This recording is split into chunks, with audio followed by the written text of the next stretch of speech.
เปียปอนนังกากำหนดจูบุญแพรมฎอนนี่คือในขนมศาสนาอิสลามอัลลอฮฺ سبحانه และ تعالى ตรงมาเป็นตัวท่า فمن شهد منكم الشهر فليصم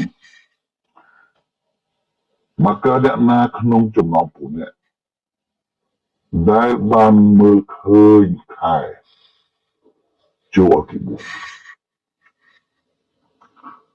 នេះគឺអាយ៉ាអល់កុរអានដែលជាព្រះបន្ទូលរបស់ Allah Subhanahu Wa Taala ប្រើឲ្យអ៊ុម៉ាត់អ៊ីស្លាមទាំងអស់ឲ្យមើលគុណខែមើលឃើញអីហើយព្យាក្រៃមូហាម៉ាត់ sallallahu alaihi wasallam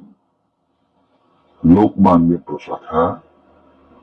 صوموا لرؤيته وافطروا لرؤيته ចូលបួសចុះនៅពេលដែលពួកអ្នកបានឃើញកូនខែហើយពួកអ្នកស្រែកចុះនៅពេលដែលមើលឃើញកូនខែមានន័យថាឃើញកូនខែបួសរ៉ម៉ាឌនឃើញកូនខែឆាវ៉ាល់ស្រែកបួសចេញអំពីខែរ៉ម៉ាឌនហើយនៅកុំអ៊ីជ្មាអ៊ូឡាម៉ាអ៊ីស្លាមបានកំណត់ឲ្យមើលកូនខែតែម្ដងចុះហុកមតាំងពីកូរ៉ានតាំងពីស៊ុនណានិងអ៊ីជ្មារបស់អ៊ូឡាម៉ាអ៊ីស្លាមហើយដូច្នេះការកំណត់របស់ក្រុមណាមួយដែលប្រាជ្ញាចេញអំពីផុសតាមទាំងនេះគេមិនចាត់ទុកថាជាផ្លូវការទេហើយការបួសនោះមិនត្រឹមត្រូវឡើយការបួសដោយមិនមើលកូនខែដោយកំណត់រាប់មួយកើតពីរកើតហើយដោយមិន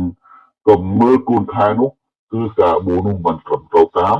សុនណានិងការណែនាំរបស់នប៊ីមូហាម៉ាត់ sallallahu alaihi wasallam ទេហើយដូច្នេះហើយខ្ញុំសូមរំលឹករូបខ្ញុំផ្ទាល់ក៏ដូចជាដល់អ៊ុម៉ាត់អ៊ីស្លាមរបស់យើងទាំងអស់គ្នាយើងត្រូវតែយកចិត្តទុកដាក់ក្នុងការមើលកូនខែមិនអាចកំណត់ដោយរាប់ពី1ដល់29នោះឡើយត្រូវតែមើលពីពូនេះគឺជាបទបញ្ជាអំពីអល់ឡោះហើយនឹងនប៊ីមូហាម៉ាត់ sallallahu alaihi wasallam ហើយដូច្នេះចង់ឲ្យបួសនឹងបាន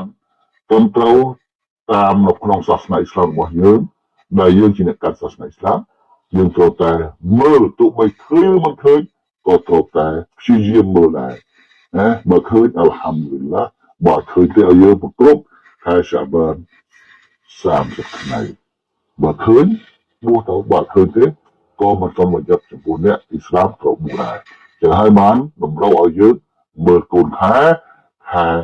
រ៉ម៉ាឌនមើលកូនខែឆាវ៉ាល់ដើម្បីចូលខែរ៉ម៉ាឌនកំណត់ឲ្យមើលកូនខែដើម្បីចេញពីខែរ៉ម៉ាឌនដោយមើលខែកូនខែឆាវ៉ាល់កំណត់នេះចេញពីខែរ៉ម៉ាឌននេះហើយគឺច្បាប់ក្របខ័ណ្ឌនៅក្នុងសាសនាអ៊ីស្លាមរបស់យើង والله أعلم وصلى الله محمد وعلى آله وبارك وسلم